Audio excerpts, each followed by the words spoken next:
have. If not, there are extras that are circulating around the room.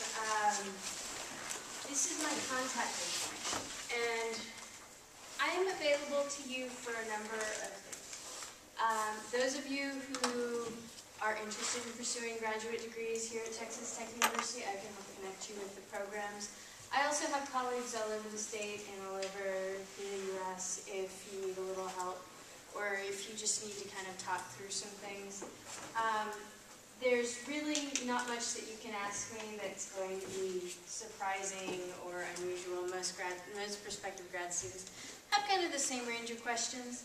The other thing that I wanted to begin with is there's never been a person born ever who comes into the world of undergraduate education who is born knowing how to deal with graduate school and how to get started and what they need to do.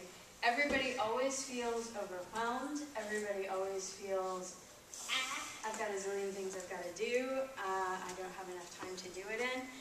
And so I've been thinking about this kind of in terms of, you know, how to make this process a little more humane for yourself. A little less stressful, you know, not so high pressure.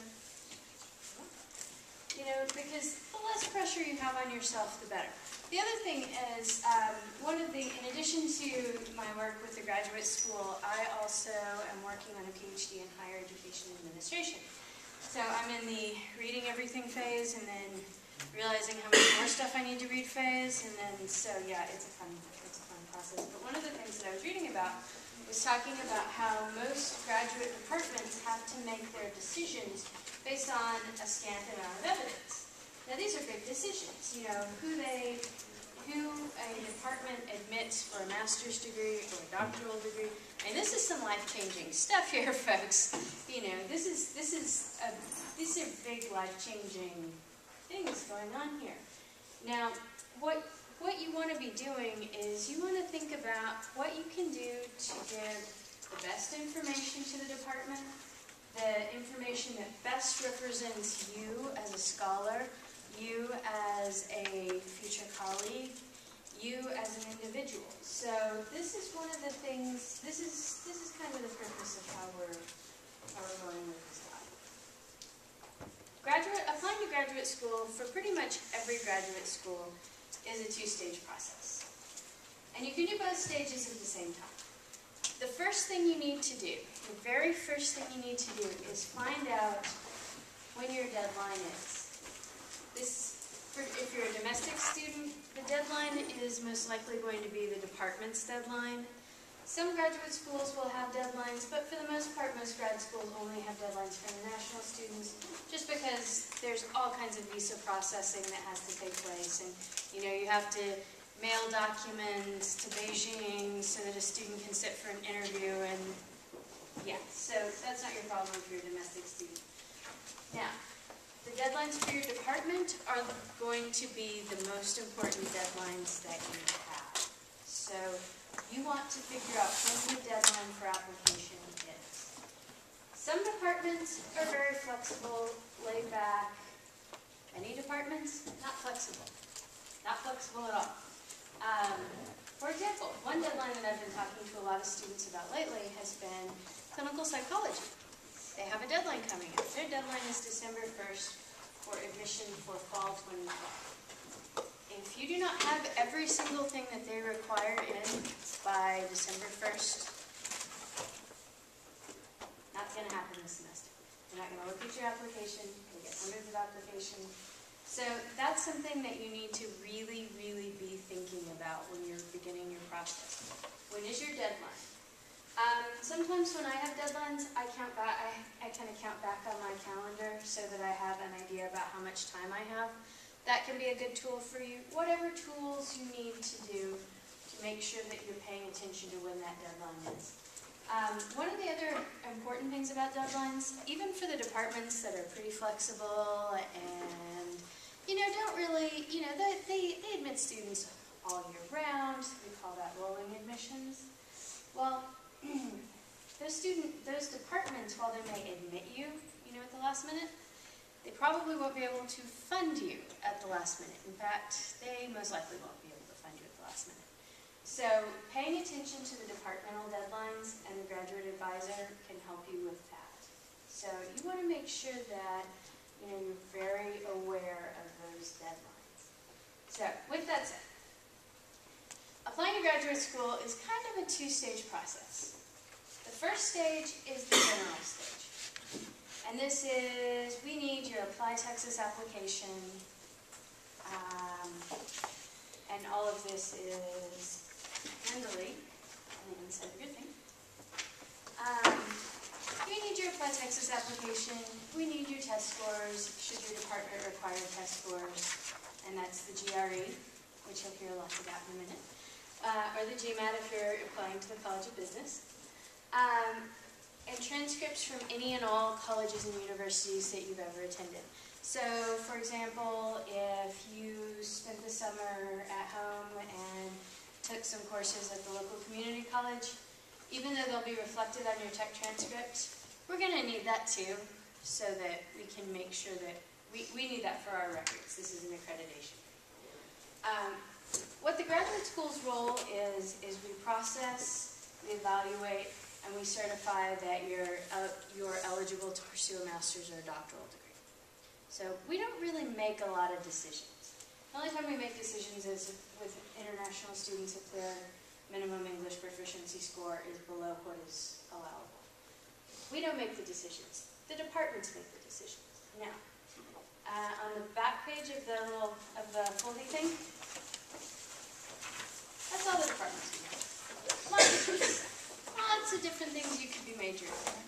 So the difference between what makes a really great philosophy student is going to be way, way, way, way, way different between a really great electrical engineering student or a really great wind science student versus a really great food science person. There are going to be a lot of differences. I mean, a lot of differences in the way that you look at the world, a lot of differences in the way that you process information, a lot of differences in what they want. And between departments across the United States, I mean, the difference between English departments, for example, across in departments at state universities across the United States, they're all different. Every department is going to kind of have a focus.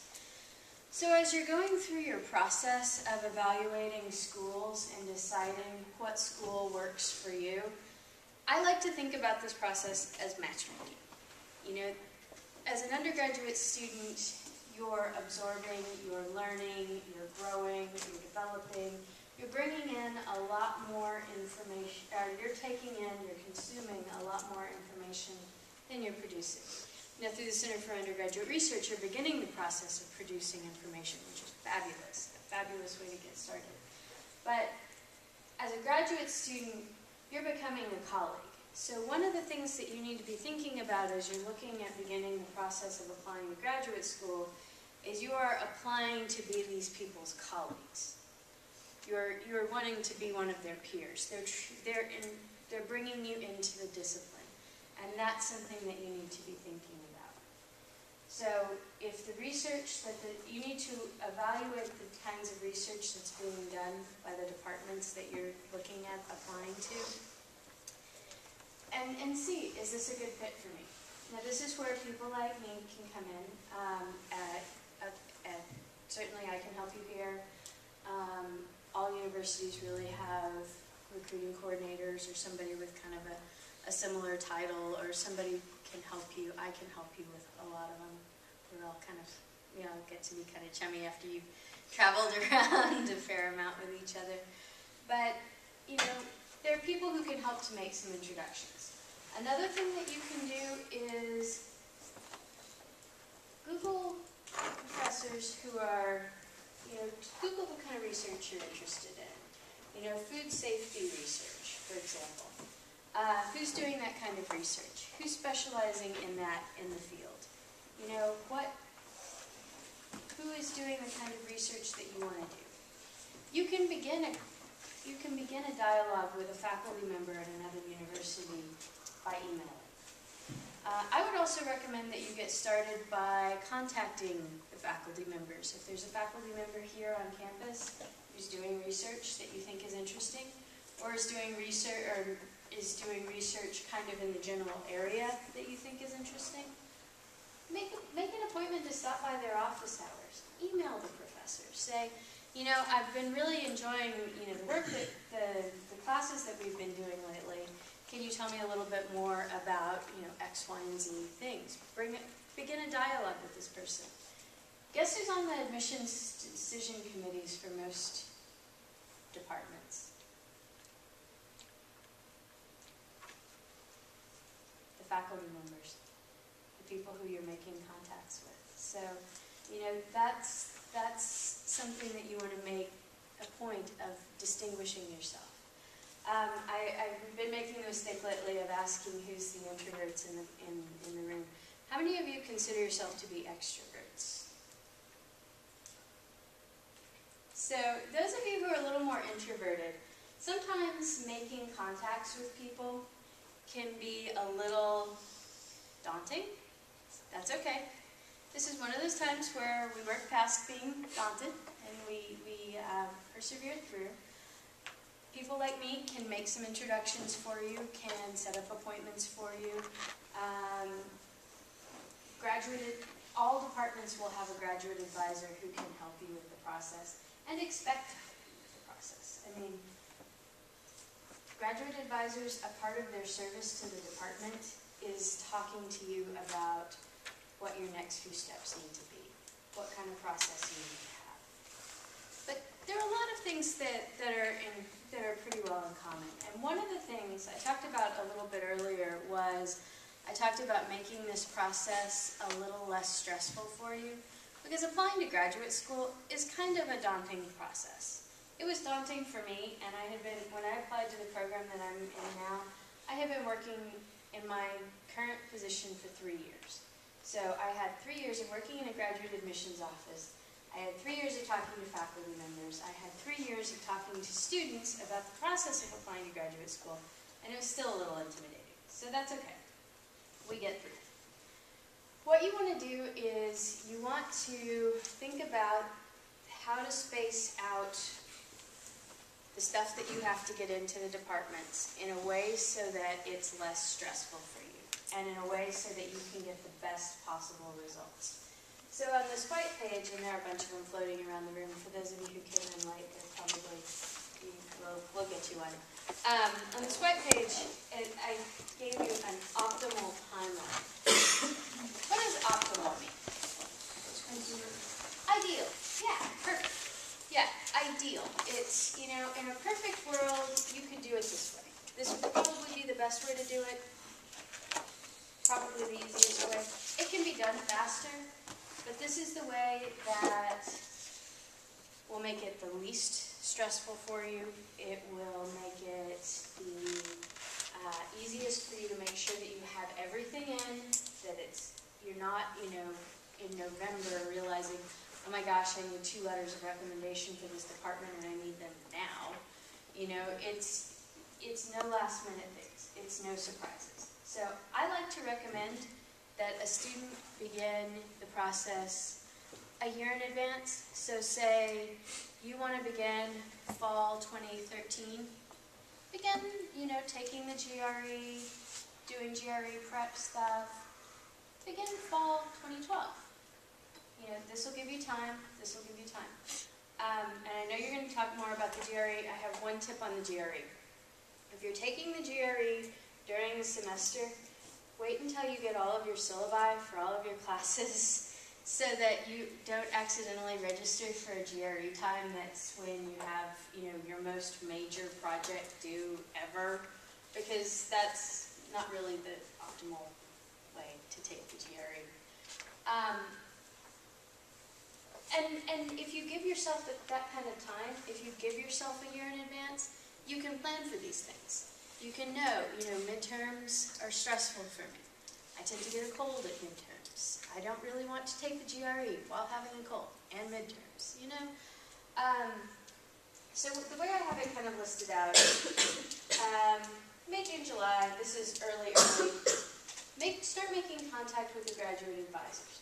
make sure that you understand the deadlines, make sure that you understand what kind of assistance is available, make sure you understand what the department is really about. You know, make sure that they know who you are, you know who they are. This should not be a blind process in any way. August, September, take the GRE or GMAT. In September, you want to start making your more targeted faculty contacts. One of my graduate assistants who just graduated, he did a PhD in experimental psychology, although he really is a neurobiologist. I'm not sure how this works entirely. Brains and a specific nerve are involved. That's all I know. The way he came here from Indiana University is that he started an email correspondence with one of the faculty members here. And they were, you know, going back and forth talking via email. And Dr. McGlynn wanted him in his lab. And so that's how he came here. He applied and was admitted because Dr. McGlynn wanted him. So you want to be making that September is about the time that you want to make sure that you've got some faculty contacts. That you want, there are some faculty members who you can say, okay, I'm coming here specifically to work with these people.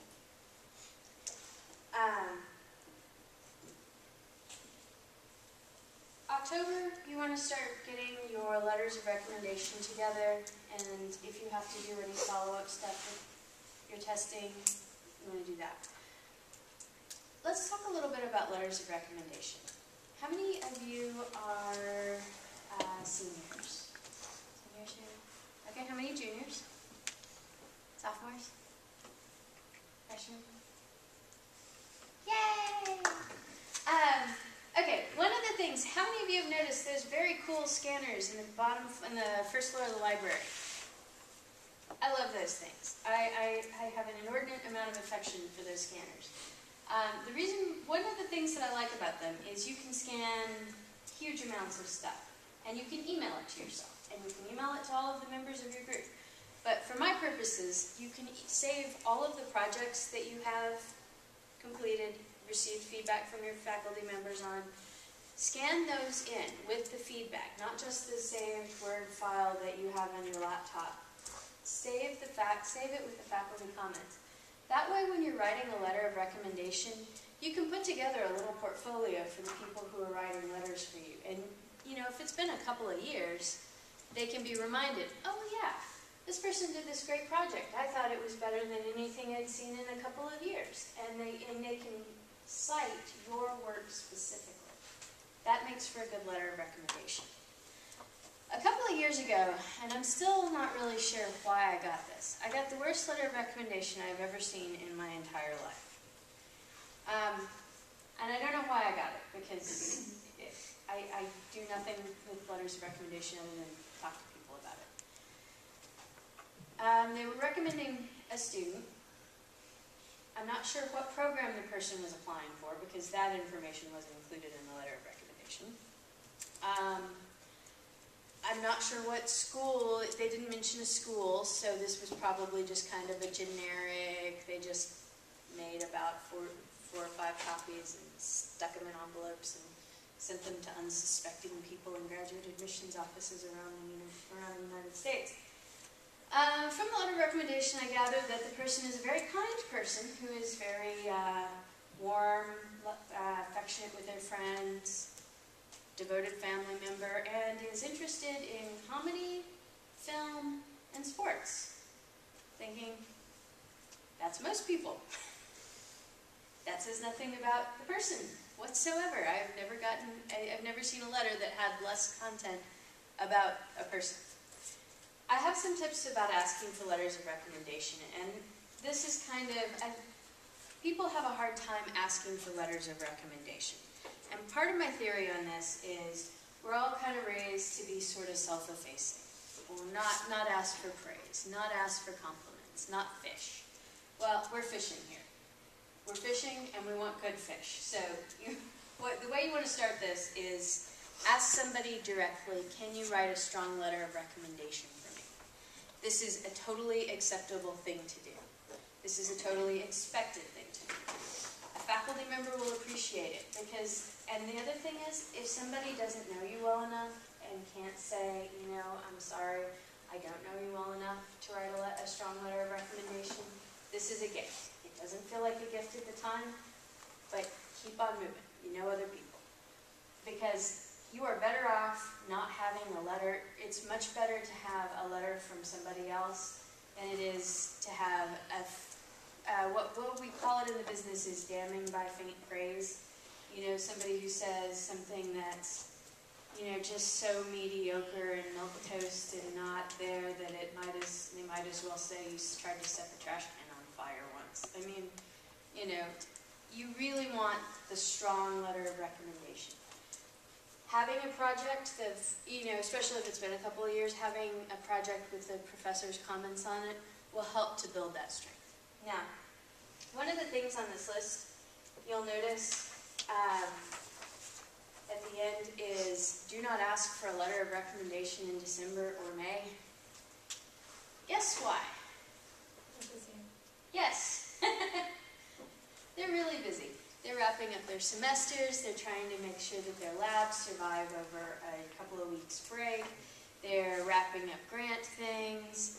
If it's the Christmas holidays, they're about to, you know, LISD is closing and they've got some childcare issues that they need to work out on the fly. The students who disappeared in October are now begging for mercy and extra credit, and you know, they have travel that they're going to do. They may be traveling for, you know, vacation stuff. They may be traveling for work stuff. They may be already on the road. So you want to make sure that you're giving somebody enough time. If you ask somebody for a letter of recommendation in October and give them what they need, it's going to be a better letter. Now, the other thing that you want to think about with this is, and this is something you want to talk about with the graduate advisor, the format. The format in which the information needs to be submitted to the department, whether it's your letters of recommendation, whether it's your statement of purpose. Some departments have online things where you just upload your stuff into the website, and that's great. Some departments, they want it mailed in a package that is no bigger than 8.5 by 11, but no smaller than, I mean, some departments kind of consider this a direction following test, as in if they ask for their letters of recommendation to be submitted through their online form and you send them snail mail letters of recommendation, they see this as does not follow directions, will not work out well. So these are the kinds of things that you want. But there are a lot of people, as we're kind of wrapping this up, there are a lot of people out here who are able to help you. The faculty members that you've gotten to know and like, they have colleagues all over the world, all over the U.S. If they're not studying exactly what you're interested in, they know somebody who is. And they attend conferences everywhere. So they can help you, happy to help you. People like graduate advisors, that's part of their job. People like me, that is my job. So there's a lot of guidance, and there's a lot of support. And everybody wants you to be successful. We want you to find a university that is a good fit for you. And we want you to find a place where, you know, you're able to thrive as a scholar and lead great lives. So that's pretty much what I've got. As I know that we're kind of tight on time, if you have questions, you can call me, you can email me. My office is in 03 Holden Hall. It's right under Arts and Sciences. We're in the basement. So, not the basement with classrooms, the other basement. So.